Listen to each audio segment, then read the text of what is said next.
एक आदमी अचानक घबराकर जाग जाता है। उसे एहसास होता है कि उनकी नाव समुद्र की सतह पर नहीं चल रही, बल्कि एक पूरी तरह डूबे हुए शहर के ऊपर तैर रही है। जैसे ही वह नीचे देखता है, उसकी सांस थम जाती है। उसके ठीक नीचे कई मंजिल ऊंची एक विशाल इमारत की छत साफ दिखाई दे रही होती है। डरते हुए वह चारों तरफ नजर दौड़ाता है। जो शहर कभी रोशनी और भीड़ से भरा रहता था, आज उसका नामो निशान मिट चुका है। सिर्फ कुछ ऊंची इमारतों के ऊपरी हिस्से ही पानी से बाहर दिखाई दे रहे हैं, जो दूर से छोटे छोटे टापुओं जैसे लगते हैं। बाकी सब कुछ सड़कें, घर, दुकानें और लोगों की पूरी जिंदगी गहरे समुद्र के नीचे हमेशा के लिए डूब चुकी है। आखिर इस शहर के साथ ऐसा क्या हुआ? कौन सी भयानक तबाही आई जिसने स्टील और कंक्रीट से बने पूरे शहर को एक ही झटके में खत्म कर दिया? कौन सी ताकत थी जिसने धरती को इस तरह हिला दिया कि इंसानों के पास बचने के लिए सिर्फ कुछ रस्सियों और नावों का सहारा ही रह गया? और वह कौन सा दिन था जब समुद्र की सैकड़ों मीटर ऊंची लहरों ने तट पर मौजूद सारी जिंदगी को पल भर में निगल लिया? आज हम एक नई रिलीज हुई वर्ल्ड डिजास्टर मूवी की पूरी कहानी जानने वाले हैं। चलिए इस खतरनाक सर्वाइवल जर्नी पर मुख्य किरदारों के साथ चलते हैं। लेकिन इस भयानक तबाही को समझने के लिए हमें 5 साल पीछे जाना होगा। अचानक आसमान से 2 विशाल धूमकेतु धरती से टकरा जाते हैं, मानो मौत खुद धरती पर उतर आई हो। इस भयानक टक्कर का असर इतना खतरनाक होता है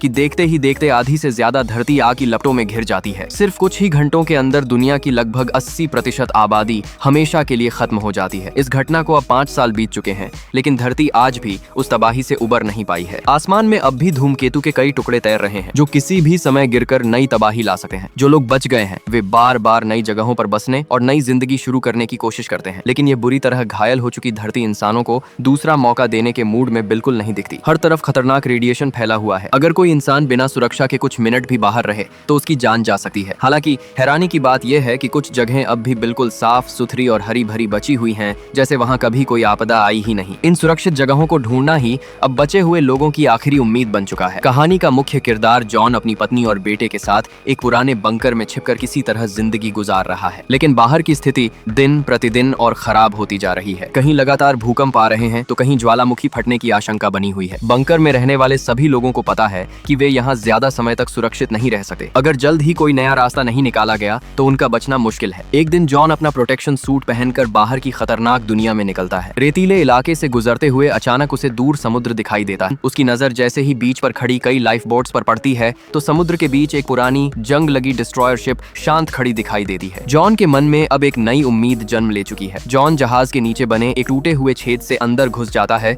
और पूरी डिस्ट्रॉयर शिप को ध्यान से खोजता है, लेकिन उसे वहां कुछ भी काम का नहीं मिलता। जहाज के अंदर सिर्फ जले हुए काले पड़े कुछ शव दिखाई देते हैं, जिन्हें देखकर साफ पता चलता है कि यहाँ पहले भी कोई भयानक हादसा हो चुका है। जब जॉन वापस लौटने ही वाला होता है, तभी उसकी नजर एक नेविगेशन लॉग पर पड़ती है। उस डायरी के बीच में एक सुंदर बैंगनी फूल दबा हुआ होता है। 5 सालों में पहली बार किसी असली फूल को देखकर जॉन कुछ पल के लिए ठिठक जाता है। वह सावधानी से उस फूल को उठाता है और अपनी जेब में रख लेता है। उसी समय उसके ईयरपीस में साथियों की घबराई हुई आवाज सुनाई देती है। रेडिएशन स्टॉर्म आने वाला है, सिर्फ 1 मिनट में यहाँ पहुँच जाएगा, जल्दी बाहर निकलो। यह सुनते ही जॉन तुरंत बाहर की ओर दौड़ पड़ता है। पीछे मुड़कर देखता है तो दूर से एक विशाल काला तूफान तेजी से उसकी ओर बढ़ता दिखाई देता है। तूफान के अंदर लगातार बिजली चमक रही होती है। जो भी उसके रास्ते में आएगा उसका बचना लगभग नामुमकिन है। जॉन पूरी ताकत लगाकर दौड़ता है और ईयरपीस में चिल्लाता है, दरवाजा खोलो, मैं पहुंच रहा हूं। दूर बंकर का भारी लोहे का दरवाजा धीरे धीरे खुलने लगता है, लेकिन तूफान अब उसके बिल्कुल पीछे पहुंच चुका होता है। आखिरी पल में एक तेज बिजली उसके बहुत पास गिरती है। जॉन पूरी ताकत से छलांग लगाता है और दरवाजे के अंदर गिर जाता है। तुरंत दरवाजा बंद हो जाता है और तूफान बाहर ही रह जाता है। खतरा टल जाता है। अंदर आते ही जॉन के शरीर को पूरी तरह डिसइंफेक्ट किया जाता है। प्रोटेक्शन सूट उतारकर वह जमीन पर बैठ जाता है, तेज तेज सांस ले रहा होता है। अभी अभी जो हुआ वही उसके दिमाग में घूम रहा है। बाद में बंकर की कैंटीन में जॉन वह बैंगनी फूल अपनी पत्नी एना को देता है। फूल देखकर एना की आंखें खुशी से चमक उठती हैं, क्योंकि 5 साल बाद उसने भी पहली बार कोई असली फूल देखा था। पास में बैठा उनका बेटा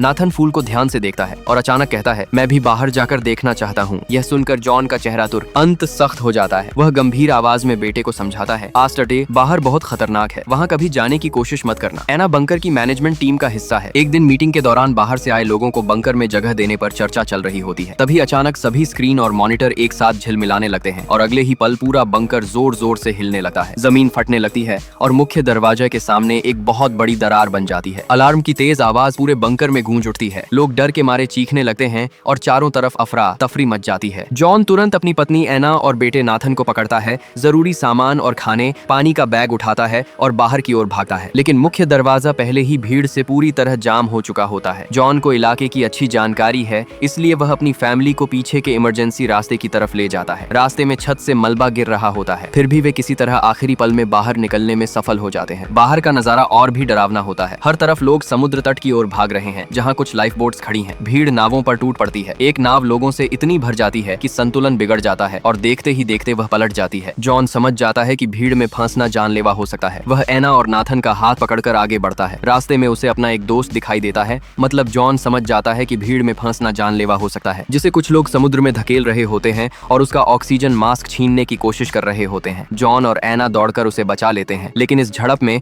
जॉन का अपना प्रोटेक्शन मास्क किसी ने छीन लिया और अब वह बिना सुरक्षा के खड़ा है। फिर भी वे किसी तरह एक नाव तक पहुंच जाते हैं। लोग तेजी से नाव के अंदर घुस रहे होते हैं। तभी अंदर से आवाज आती है, दरवाजा बंद करो, जल्दी बंद करो, वरना सब मर जाएंगे। दरवाजे पर खड़ा आदमी मजबूरी में दरवाजा बंद कर देता है, जबकि बाहर अभी भी बहुत से लोग मदद के लिए चीख रहे होते हैं। उसी समय नाथन जॉन का हाथ पकड़कर समुद्र की ओर इशारा करता है। जॉन पीछे मुड़कर देखता है और उसकी रूह कांप उठती है। दूर क्षितिज पर सैकड़ों मीटर ऊंची पानी की एक विशाल दीवार तेजी से उनकी ओर बढ़ रही होती है। एक भयानक सुनामी। कुछ ही पलों में वह विशाल लहर तट से टकराती है और पूरा किनारा पानी में डूब जाता है। छोटी सी नाव लहरों के बीच जोर जोर से हिलने लगती है। चारों तरफ अंधेरा, पानी और घबराहट फैल जाती है। किसी तरह खुद को संभालते हुए जॉन दिशा चेक करता है और सबको बताता है, दक्षिण पूर्व की तरफ चलो। अगर सब ठीक रहा तो एक हफ्ते में हम लंदन पहुंच सकते हैं। लेकिन इस अथाह समुद्र में इतनी छोटी सी नाव में एक हफ्ता बिताना आसान नहीं होने वाला। नाव के अंदर हवा की जांच करने पर पता चलता है कि यहाँ की हवा सुरक्षित है। यह सुनकर सभी लोग राहत की सांस लेते हैं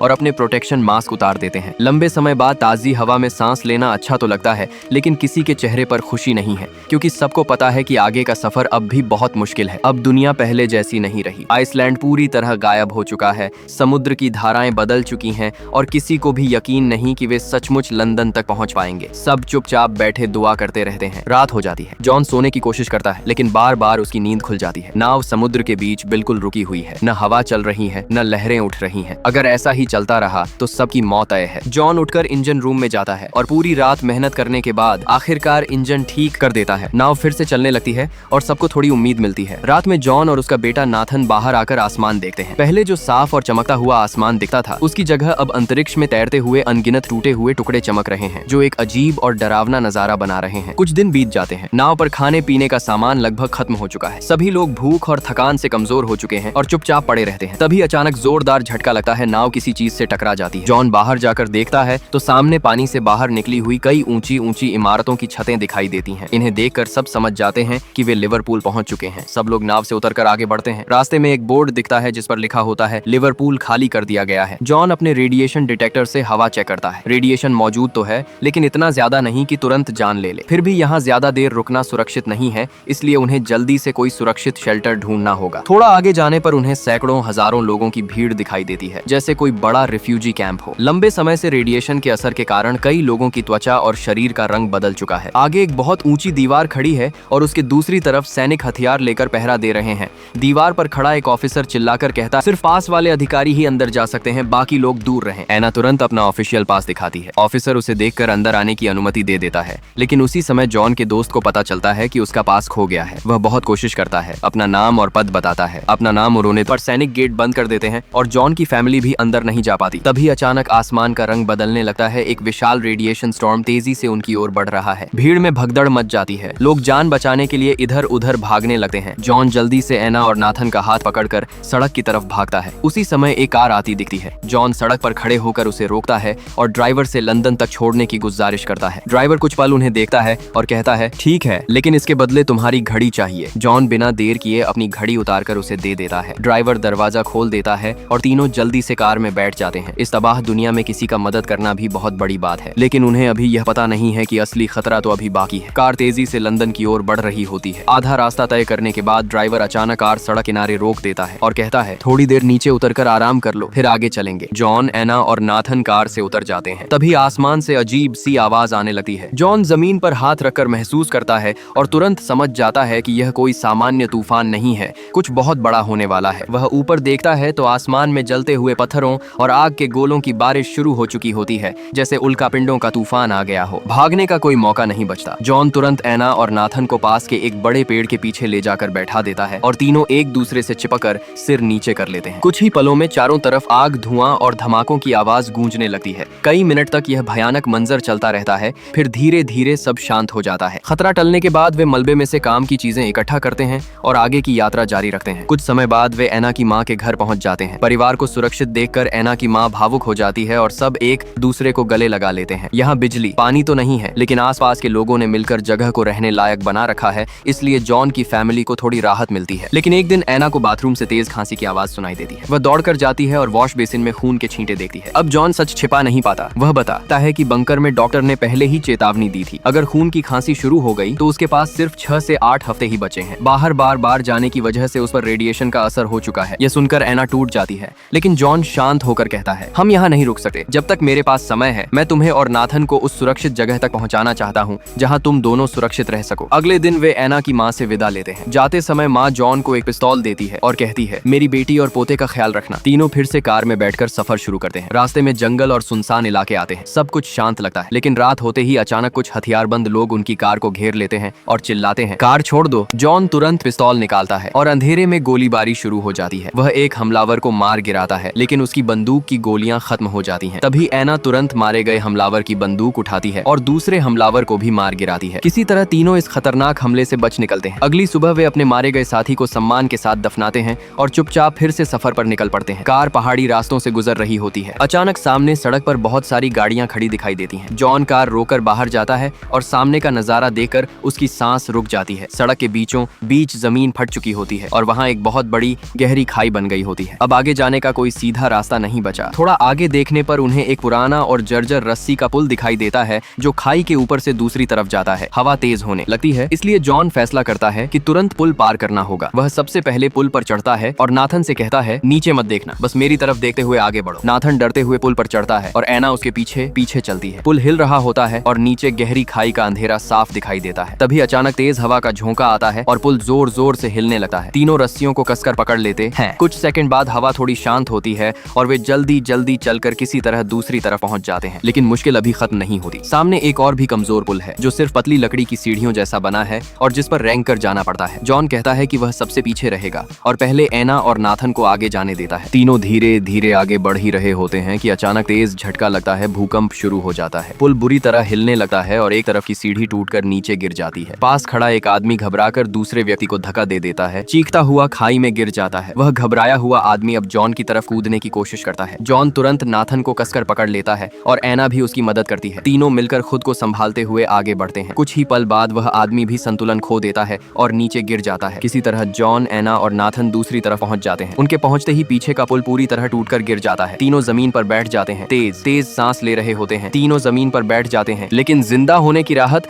उनके चेहरे पर साफ दिखाई देती है। काफी देर तक चलते रहने के बाद थकान और भूख से बेहाल वे आगे बढ़ते रहते हैं। तभी सामने से एक बंदूक लिए आदमी दिखाई देता है। जॉन तुरंत हाथ ऊपर कर देता है और बताता है कि वे लोग एक सुरक्षित जगह की तलाश में हैं। आदमी उनकी बात सुनकर बंदूक नीचे कर देता है और उन्हें अपने छोटे से गुप्त ठिकाने पर ले जाता है। वहाँ वह उन्हें खाना पानी देता है और बताता है कि वे अब फ्रांस के उत्तरी हिस्से में हैं। जब जॉन उस सुरक्षित जगह के बारे में पूछता है तो वह आदमी बताता है कि लोग उसे क्रेटर या फायर माउंटेन कहते हैं। वहाँ पहुँचना आसान नहीं है क्योंकि रास्ते में कई आर्मी ग्रुप्स आपस में लड़ रहे हैं, लेकिन वह उन्हें एक गुप्त रास्ता बता सकता है। वह अपनी जेब से एक फोटो निकालकर जॉन को देता है और कहता है, इसे चेक पॉइंट पर दिखाना, यही तुम्हारा पासपोर्ट होगा। फिर वह अपनी बेटी कैमिल की तरफ इशारा करते हुए कहता है, मेरी बेटी को भी अपने साथ ले जाओ, शायद वही जगह उसे नई जिंदगी दे सके। एना तुरंत हाँ कर देती है और अब उनकी यात्रा में एक नया सदस्य जुड़ जाता है कैम। लेकिन अब जॉन की हालत तेजी से बिगड़ रही है। उसकी खांसी बहुत बढ़ चुकी है और वह बार बार खून खांसने लगता है, जिसे अब छिपाना भी मुश्किल हो गया है। रास्ते में वे एक सुरक्षित सी जगह देखकर थोड़ी देर रुकते हैं और आराम करने लगते हैं। तभी अचानक चारों तरफ हथियारों की आवाज गूंजने लगती है। कुछ सशस्त्र सैनिक उनकी कार को घेर लेते हैं और बंदूकें उनकी तरफ तान देते हैं। कैमिल जल्दी जल्दी फ्रेंच में उन्हें समझाती है कि वे लोग कहाँ जा रहे हैं। सैनिकों का लीडर उनकी बात सुनता है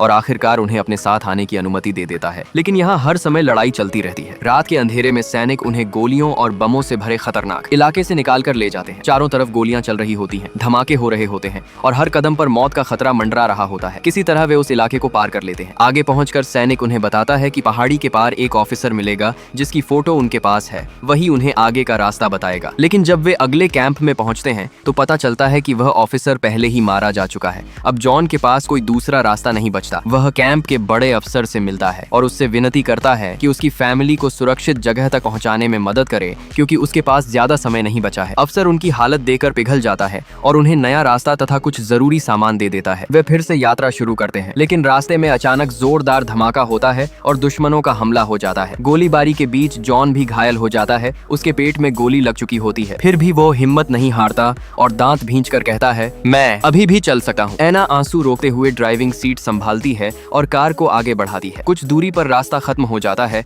अब उन्हें पैदल चलना पड़ा। जॉन की हालत लगातार बिगड़ रही थी, फिर भी वह अपने परिवार के सहारे धीरे धीरे पहाड़ की चढ़ाई चढ़ता रहा। ऊपर पहुंचकर उनके सामने जो दृश्य था उसे देखकर सभी स्तब्ध रह गए। यह वही जगह थी जिसके बारे में लोग वर्षों से सपने देख रहे थे। एक ऐसी जगह जहां रेडिएशन का असर नहीं था और इंसान फिर से नई जिंदगी शुरू कर सकते थे। अपनी मंजिल देखकर जॉन मुस्कुराया। वह जानता था कि अब उसका परिवार सुरक्षित है। इस तरह अनगिनत खतरों और बलिदानों से भरी यह यात्रा आखिरकार उम्मीद की किरण पर खत्म होती है।